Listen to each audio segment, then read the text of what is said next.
So I started thinking about this because a lot of people talk to me about how much they get paid for work that they don't enjoy, work that sometimes actively hurts them. And then I realized we talk about hourly wages as though somebody has scientifically measured the value of an hour of our lives. They definitely haven't. Someone offered a number, someone else needed the number badly enough to say yes. And that's usually the whole thing. Maybe it's $15, maybe it's $100, maybe it's 500 euros, maybe it's 5,000 rupees. Maybe there's a salary, so the number is hidden from you. It arrives once a month in a respectable looking deposit, which makes it harder to see exactly how many pieces of your life were exchanged for it. Whatever the amount is, after a while, it starts to feel official. Sometimes you begin to believe that is what your hour is worth. I don't think most of us ever consciously really decide that. I don't think anybody sits down at 18 years old with a calculator and says, after carefully considering the rarity of my existence, my physical health, my emotional energy, my relationships, my interests, the fact that I'm going to die one day, and the weird little dreams I haven't told anyone about, I've determined that 1 hour of my life is worth $14.75. It happens slowly usually. You apply for something, they tell you the pay, you need money, then you accept. I've done it plenty of times. Then you wake up early, put on clothes you would never voluntarily wear, travel to a building you would never visit for any other reason, and spend the strongest hours of your day doing what somebody else has decided needs to be done. At the end, you go home with enough energy to stare at a screen while something plays that you aren't really watching. Then you do it again. Now, I'm not saying work is evil. Work can be beautiful. It can give us purpose, structure, and community. I think it can make us feel useful. It teaches us things about ourselves that we would never discover sitting alone and imagining who we might be. The World Health Organization, who I dislike immensely, points out that decent work can support mental health through livelihood, purpose, achievement, relationships, and their favorite word, routine. The problem begins when the work is no longer decent, when the workload is excessive, the control is low, the job is insecure, the environment is humiliating, or the human being doing the work is treated like an inconvenient attachment to the labor that's being purchased. I don't think the question is if you should work or not. It seems like what we're really asking is what happens when work consumes so much of a person that there's hardly anything left afterward. An employer pays for the hour recorded on the schedule, but your body is paying for the entire event. Let's suppose you work 8 hours. You wake up an hour and a half before the shift. You get dressed, maybe eat something quickly, pack whatever you need, and travel there. Maybe the commute is 30 minutes, maybe it's an hour. In some cities, and for some of my friends, it's so much longer. You spend the shift performing your job, while also performing the emotional role required by the job. You smile at people you don't like. You swallow irritation. You act energetic when you're exhausted. And you answer politely when somebody speaks to you like you're stupid. My God, the amount of times I've had to do that in my life it feels unfair, but I guess it's what needed to be done to get here. Anyway, then you travel home.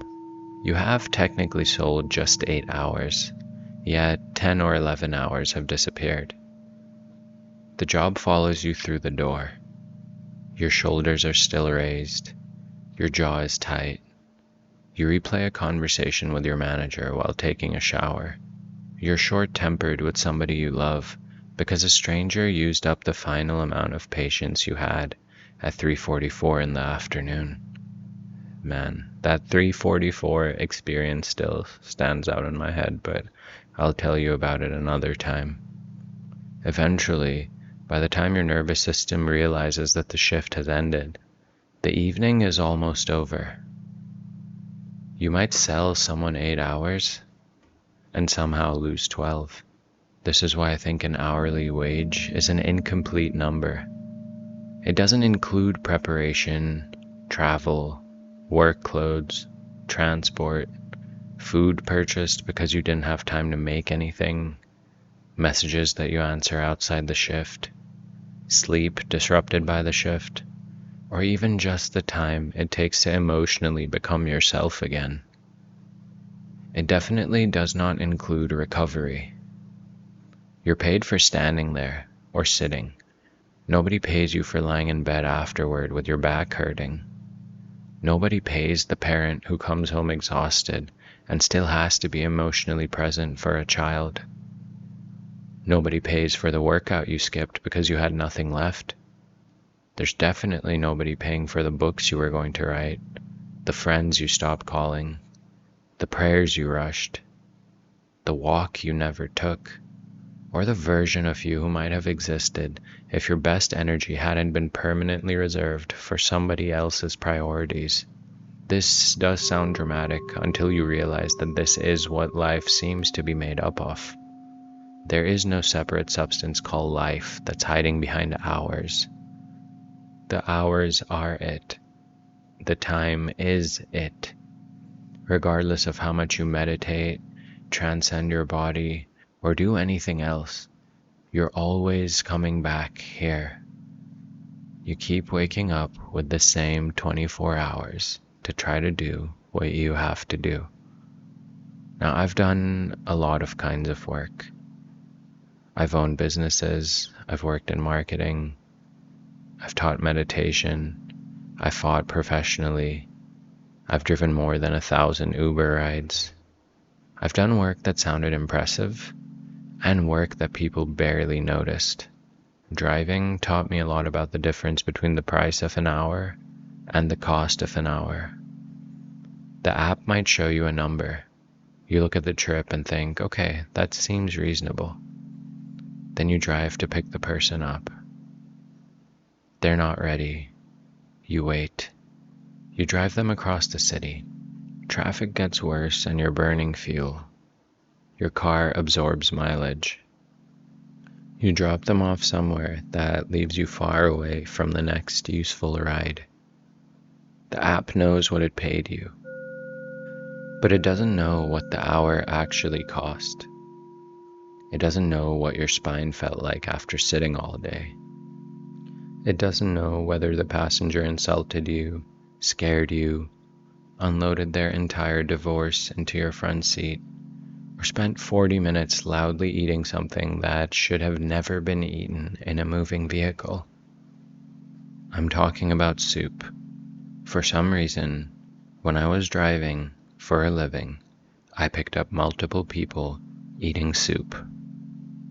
I don't know what that means, but it happened. Take this person here for $9. Deliver this food for $6. Drive 20 minutes toward an area where you may or may not find another customer. The offer appears, and you have a few seconds to decide whether the next section of your life is worth the amount glowing on the screen. Traditional employment does the same thing. It's just much better at hiding the transaction. A salary can make the exchange feel abstract. You stop asking how many hours disappeared because the money arrives as one large number. The job begins spreading into lunch, evenings, weekends, and the little glowing rectangle beside your bed. It seems like we're no longer selling individual hours at this point, but rather leasing out this kind of general access to our minds. This is a messed up arrangement when you really look at it. Now, we know human beings can work incredibly hard without becoming miserable. Personally, I know this from fighting. Fight training is exhausting in a way that is hard to explain to somebody who hasn't done it. Your legs might be shaking, your teeth hurt, your lungs burn. Another person is trying to hit you, while your coach is telling you that you need to get hit less. You finish your round and question if this is even what you're supposed to be doing with your life. Yet, there were times when I felt more alive doing that than I ever have sitting comfortably in an office or any kind of job. The difference wasn't really the physical difficulty. I think the difference was that the pain belonged to something I had chosen. I really understood why I was doing it. I could feel myself getting better at it. And there were people beside me going through the same thing. The effort had a direction. Modern psychology, which you know I have my problems with, does give us language for what I'm talking about. Self-determination theory describes 3 basic psychological needs that strongly affect motivation and well-being: autonomy, competence, and relatedness. Autonomy means experiencing some ownership over what you do. Competence means feeling capable, useful, and able to grow. Relatedness means feeling connected to other people instead of being treated as an isolated unit of production. This recent meta-analysis of workplace research found that support for these needs is associated with stronger motivation, engagement, job satisfaction, and well-being, while more controlled forms of motivation are connected with burnout and other not-so-cool outcomes. I think this explains why 2 equally difficult hours can feel completely different. 1 hour can leave you physically tired and strangely satisfied. Another can leave you numb, angry, and honestly embarrassed that you gave it away. The amount of energy used might be similar, but the meaning of the exchange is different. Context is everything here. I can record a podcast episode and feel tired afterward. My back might hurt. Editing might take longer than expected. I might reach the end and discover that I've somehow spoken for 40 minutes about something that I thought would take 10. That hour still feels like mine. I chose the subject. I gave in to my own stupid curiosity. I made something where nothing existed before. Maybe it even reaches another person and gives them a way to talk about something they were already thinking about. An hour can exhaust you without feeling stolen. The difference here is so important because there is a version of work culture that tells us any discomfort means we are in the wrong place. That is not true. Meaningful work can be frustrating, repetitive, physically demanding, and on occasion just straight up ridiculous. Owning something doesn't make every part of it enjoyable. I think what we really have to look at is whether the effort connects to a life that you recognize as your own. Now, there's another idea in work psychology called effort-reward imbalance. The basic idea is extremely human. Distress grows when somebody continues giving effort and does not receive enough in return.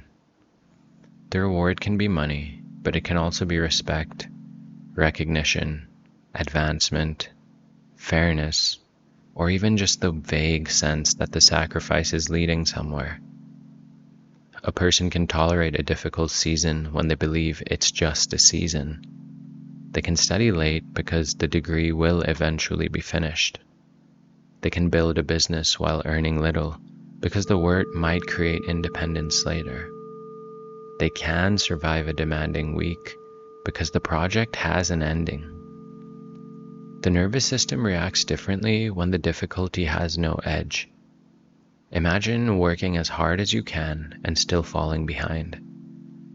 Rent, Food prices and transportation costs go up.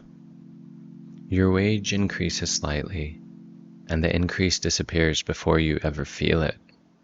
You're told to budget more carefully while standing in a grocery store holding the same basic items that were affordable a year ago. Now, the International Labor Organization, another bunch of geniuses, reported that global real wages began growing again after inflation had caused a major decline in 2022. But the recovery has been uneven across regions, and large wage inequalities remain. A global average can rise, while millions of individual workers continue feeling that their pay never catches up with the actual price of living. I think this creates a very specific kind of exhaustion. You're moving, sacrificing, and complying, yet your position stays almost exactly the same. It's like being stuck in quicksand or climbing an escalator going down. People watching from a distance tell you to stop thrashing or that you need to climb the escalator faster. We start blaming ourselves because that is usually psychologically easier than just admitting the arrangement might be unfair. If it is your fault, at least you can imagine fixing it. Maybe wake up earlier or work harder. Buy fewer things, learn another skill, create a side hustle, maybe turn a hobby into some kind of business, turn the business into content, turn the content into a course, turn the course into a newsletter, and then make sure the newsletter has a short-form video strategy. Sorry, as you can tell, I've often lost my mind trying to turn things into things, but this is where we're at right now. Apparently, every human interest must eventually become a small company. You can't just enjoy baking bread. Why don't you start a bread company? You can't just know something privately. Why don't you share this with everyone? Wait, is that what I'm doing right now? You can't just rest. You must recover efficiently so that you can get back to producing. Eventually, the worker becomes both the exhausted employee and the manager standing over them, asking why productivity has declined. For me, one of the great insults in modern work culture is the assumption that a person who has stopped giving extra effort has developed some kind of issue. They used to stay late, but now they leave on time. They used to answer immediately, but now they only respond during working hours. Maybe they used to volunteer for everything, and now they just complete the duties in their contract. People call this disengagement, quiet quitting, or laziness. Sometimes it's just a human nervous system discovering that generosity without reciprocity is self-harm. The job demands resources model in psychology looks at what happens when the demands of a job keep increasing while the resources available to handle them decline. Those resources can include autonomy, support, useful feedback, learning opportunities, and in the case of the gas station I worked at, enough staff and enough time.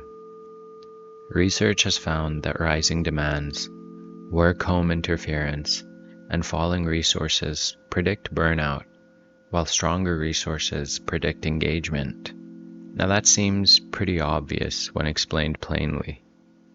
A person cannot continuously give more while receiving less and remain emotionally unchanged. At first, we try harder. We start getting there early, we take work home, we try to become the dependable one. Management responds to our dependability by giving us more things to dependably do. Then something inside us starts conserving energy. We stop suggesting ideas because ideas become assignments. We stop correcting problems that nobody else cares about. We learn that finishing early only produces more work, so we become very good at looking busy until the right time. This behavior gets described as a failure of motivation, even when the workplace trained it into us. Psychologically, withdrawal can be protective. When a person can't leave a harmful environment physically, we might begin leaving emotionally. We detach from the outcome. We stop identifying with the organization. We do what's necessary to avoid punishment and preserve whatever little we have left of ourselves. For me, that doesn't usually feel super brave. It feels dead. You sit in a meeting and hear people discussing the team, while realizing you might not recognize half these people outside the building. Somebody says the company is a family. You look around and think that, unfortunately, that could explain a lot. Your body is in the chair, but your mind is standing outside, waiting for you.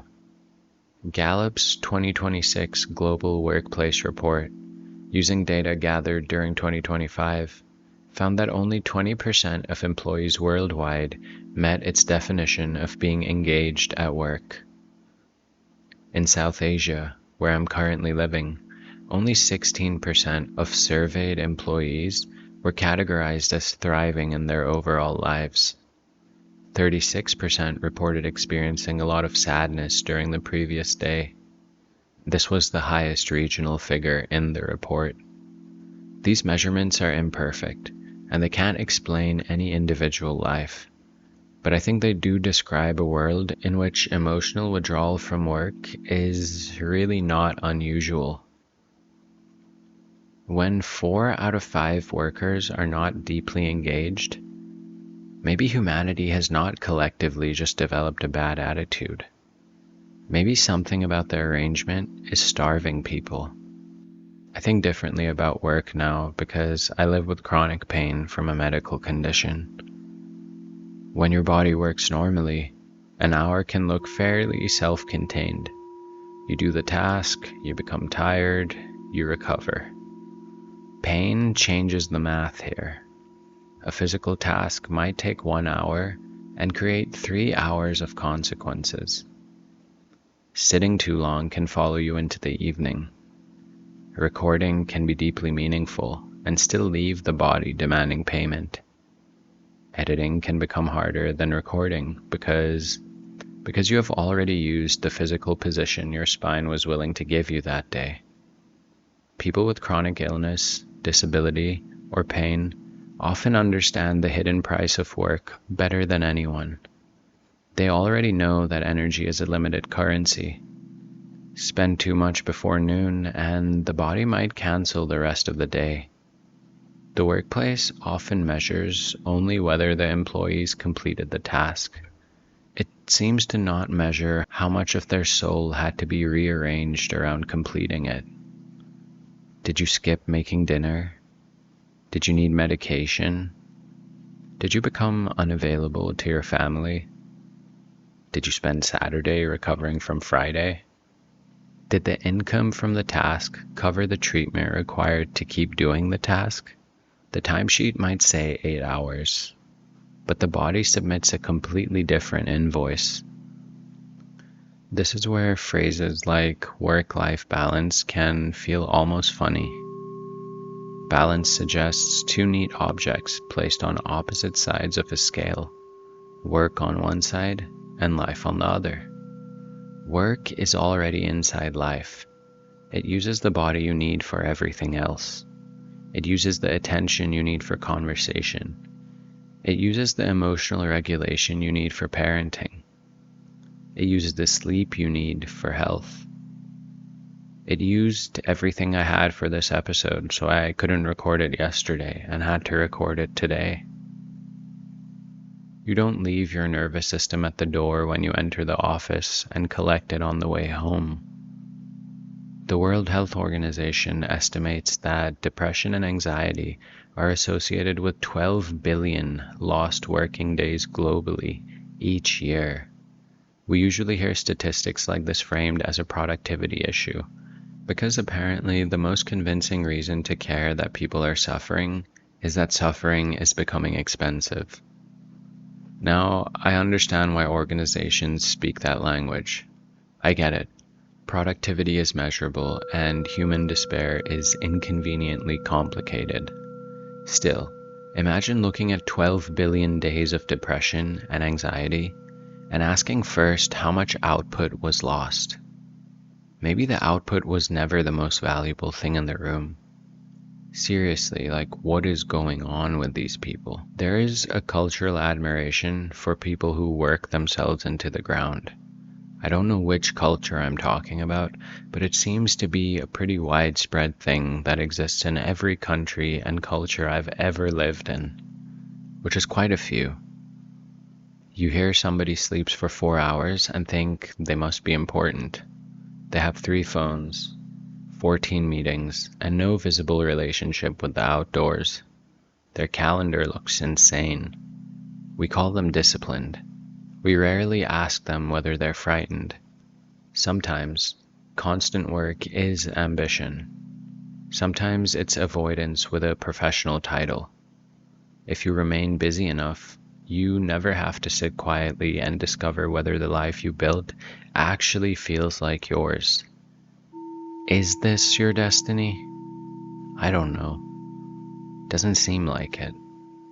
But work can provide a powerful hiding place. It is socially rewarded, financially super useful, and hard for anyone to criticize. Tell people you spent all weekend working, and usually they respect you. Tell them you spent all weekend trying to understand why you feel empty, and usually people have no idea what to say. The body is much less impressed by our cultural stories. WHO and ILO research has associated working 55 hours or more per week with a higher risk of stroke and death from heart disease compared with working 35 to 40 hours. Their joint estimates identified long working hours as the occupational risk factor connected with the largest work-related disease burden. Now, this doesn't mean everyone who works a long week will have a heart attack. I think it just means that our bodies do not recognize overwork as a virtue. The cardiovascular system doesn't seem to give awards for overwork. At some point, it seems that toughness becomes an inability to listen. I understand toughness. I really get it. I know what it is to continue when something hurts, when there's blood in your eyes, to discover that the mind gives up before the body, and to build confidence by doing difficult things voluntarily. Fighting also taught me that ignoring every signal from the body isn't courage. And that's how small injuries, especially for me, have become permanent ones. A good fighter learns when to push and when something has changed. A good corner knows when their fighter can continue and when pride is about to end their career. A lot of people need somebody in their corner willing to throw in the towel. Instead, they have a manager asking whether they can cover Saturday. I hated covering Saturdays. They would always ask me to cover Saturdays, overnights too. I need to watch what I say because conversations about meaningful work can become cruel very quickly. In fact, I've had this conversation with a lot of my friends, and there was a year, I think it was 2023, when most of my friends I had this conversation with would go on to quit their job that week. I felt really guilty. It's easy to tell people to know their worth when you aren't responsible for paying their rent. It's easy for me to say your peace is priceless when their child needs medicine. It's easy to romanticize leaving a job when somebody has spent 6 months applying and this is the only offer they received. Many people aren't staying because they lack courage or boldness. They're just staying because they understand the consequences. They may be supporting parents, children, siblings, or an entire household. They may live somewhere with few safe jobs. Their health insurance may depend on employment. Their immigration status may be connected to their employer. They could have debt. They may be one missed paycheck away from a crisis nobody on social media will help them survive. Economic pressure changes what consent looks like. Technically, a person has agreed to the wage. Technically, they can leave.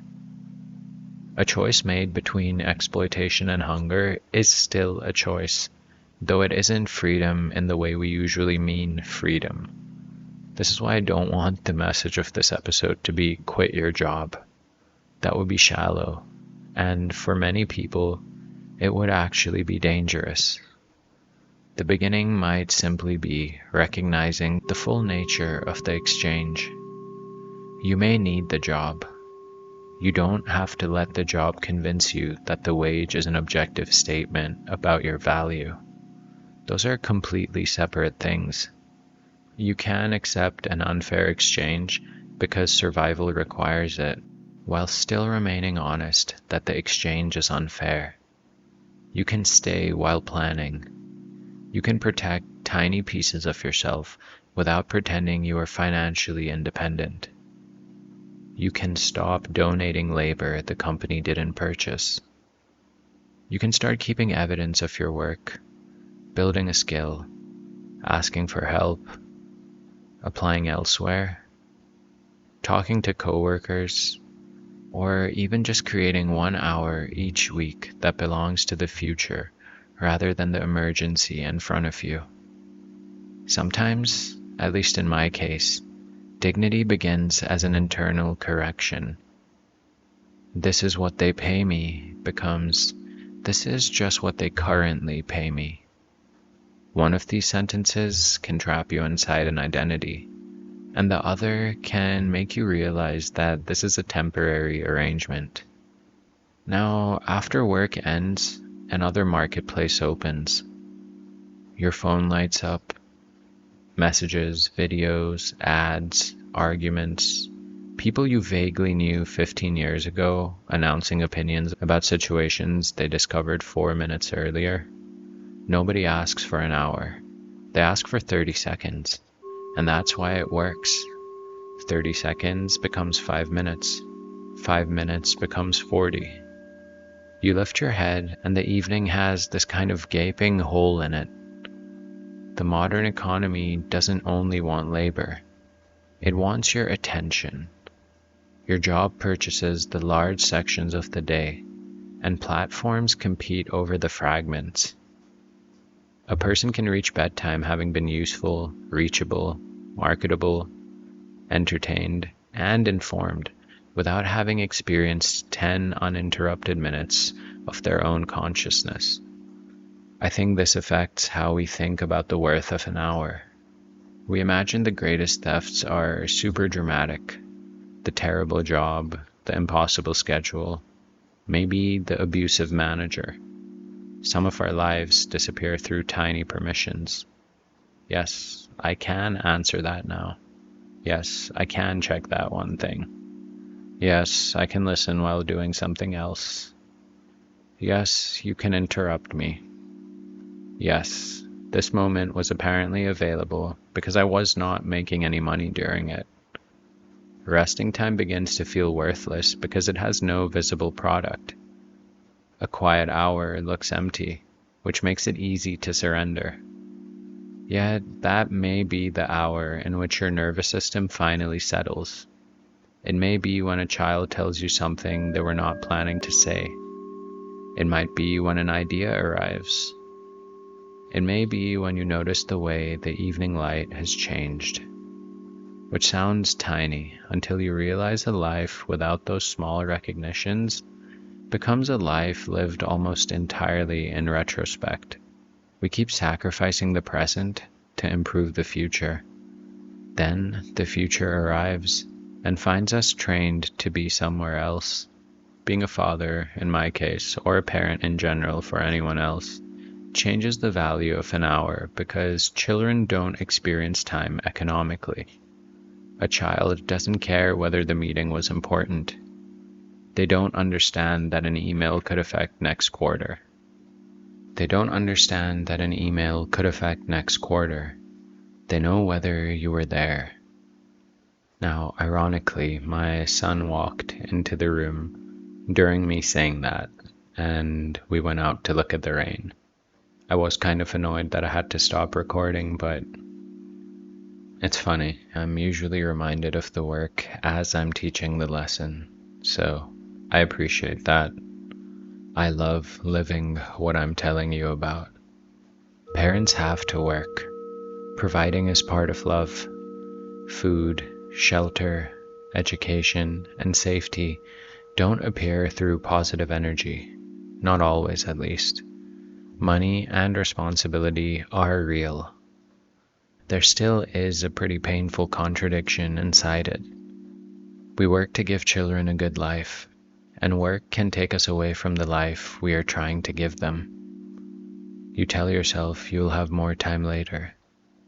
After this project, after the promotion, after the debt, maybe after the difficult year.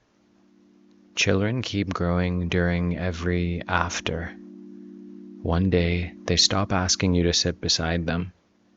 You finally have the free hour and discover that the version of them who needed it no longer exists. I'm not saying this to make working parents feel guilty. I feel weird even talking about it. I can sense the pain. Most parents already carry more guilt than they can use. I'm saying it because the economy describes an hour with your child as unproductive time, while an hour helping a company increase revenue is recorded as value. That measurement system is insane and unfair. It's inhuman. It's useful for accounting, but it's disastrous as a philosophy of life. The market can tell you what someone is willing to pay for an hour, but it can't tell you what the hour means. An hour beside a hospital bed produces nothing. An hour listening to a friend may produce nothing. An hour walking without a phone, praying, making bad art, sitting with your father, letting your child explain a game you don't understand, or drinking tea without attempting to optimize the tea may create no measurable return. These may also become the hours you remember. There's something spiritually weird about treating time like ordinary property. Money can leave and return. Time only leaves. You can earn back what you spent on a car. You can't earn back the year you spent paying for it. You can replace an object, but you can't replace that exact Tuesday evening when your grandfather called you for the last time and you were too busy to answer. That's something I have to live with for the rest of my life. We speak as though we possess time, but possession may be the wrong idea. Time feels closer to a trust. We are given an unknown amount, allowed to make choices inside it, and never told how much remains. When I think about it, I think that uncertainty should make each hour sacred. Instead, it often makes us anxious enough to waste the hour preparing for every possible future. I am guilty of this. I can turn anything into work. The podcast is meaningful to me, but meaningful work can still expand until it occupies every available space. There is always another episode, another thumbnail, another description, another platform that would apparently collapse if I didn't upload a correctly cropped image before the end of the day. Purpose can consume life too. The fact that work is your own doesn't give it permission to take everything. That's probably the next thing we should talk about. Once you stop allowing employers to decide the value of your time, you still have to stop ambition from doing the same thing. A dream can exploit you when you become afraid to rest from it. A mission can become another manager. Even service can become an identity that prevents you from admitting you're exhausted. The point isn't to spend every hour wisely. Honestly, that sounds unbearable. Human beings need useless afternoons, accidental conversations, and time that doesn't justify itself. I think the point is just to become conscious of the exchange. There's this simple exercise I think people should do. although there are chances it could ruin your evening. Take the amount you earn and calculate how many hours the work actually occupies. Include commuting, include preparation, include the unpaid messages and the extra time you routinely stay. Include the part of Sunday spent dreading Monday if you really want to get psychologically honest. Then subtract the costs required to perform the work: transport, food, clothing, childcare, physical treatment, whatever you think belongs there. That gives you a more truthful financial number. Then perform a calculation that no spreadsheet can help you with. What condition are you in when the hour ends? How long does it take to recover? What part of your personality does the work require you to suppress? Does the work make you stronger, more capable, or more connected? Are you learning anything that will eventually give you greater freedom? Can you speak honestly there? Can you become sick without becoming disposable? Does the work leave enough of you for the people you claim you are doing it for? Is the sacrifice temporary? Or have you just been calling it temporary for 8 years? There may be good answers. Some jobs provide stability, relationships, mastery, and a sense of contribution. Some difficult work supports a deeply meaningful life outside of it. A job doesn't always have to be your calling. It's allowed to be the thing that pays for groceries. You just need to know what agreement you are actually making. The danger begins when we stop evaluating the exchange because we assume having any job means we are required to be grateful for every condition attached to it. Gratitude and self-abandonment are definitely not the same thing. You can be grateful for income and still want fair treatment. You can appreciate an opportunity and eventually outgrow it. You can take pride in working hard without making exhaustion your personality. You can need money without believing money is the highest form of value. So how much is it worth? I can't tell you, honestly. I can't tell you what an hour of your life is worth. That would be insane. I don't think it has one price. An hour doing meaningless paperwork may feel heavy. An hour with somebody you love can disappear almost instantly. An hour in pain has a different shape from an hour spent creating. An hour at 35 doesn't feel the way it did at 14, because now I understand that there will be a final hour, even though I don't know when it is. I guess maybe I should stop asking you how much money an hour is worth. Maybe I should ask you what the hour is worthy of. Is this hour worthy of your health? Is it worthy of missing dinner with your family? Is it worthy of carrying anger into your home? Is it worthy of the pain your body will feel tomorrow? Sometimes the answer will honestly be yes. Sacrifice is part of a serious life. People do difficult work for people they love. They endure unpleasant seasons to create safety. They accept imperfect choices because adulthood rarely provides clean ones. But the answer probably shouldn't always be yes. There must be some point at which your life stops being the cheapest material in every plan. There must be some hour you refuse to sell. Maybe it's the first hour after waking. Maybe it's dinner. Maybe it's the walk you take at night. Maybe it's Friday afternoon or Sunday morning, or the time you pray or exercise, or the time you record something that nobody has paid you to make. Protecting 1 hour will not dismantle an unfair economy, but I think it might remind you that you exist outside of it. That reminder can become dangerous in probably the best possible way. Once you feel an hour belonging to you, you may begin questioning why none of the others do. You might notice that you've been calling exhaustion maturity. You might even realize that the promotion you're chasing leads deeper into a life you already dislike. You might recognize the thing you do badly and joyfully for free contains more of you than the thing you are praised for doing professionally. You might decide to leave eventually. You might decide to stay while changing the boundaries. Or you may simply go home on time. None of those choices will look heroic to the world. Most important changes don't. They begin in silence, sometimes with a person sitting alone and admitting that an arrangement they have tolerated no longer feels acceptable.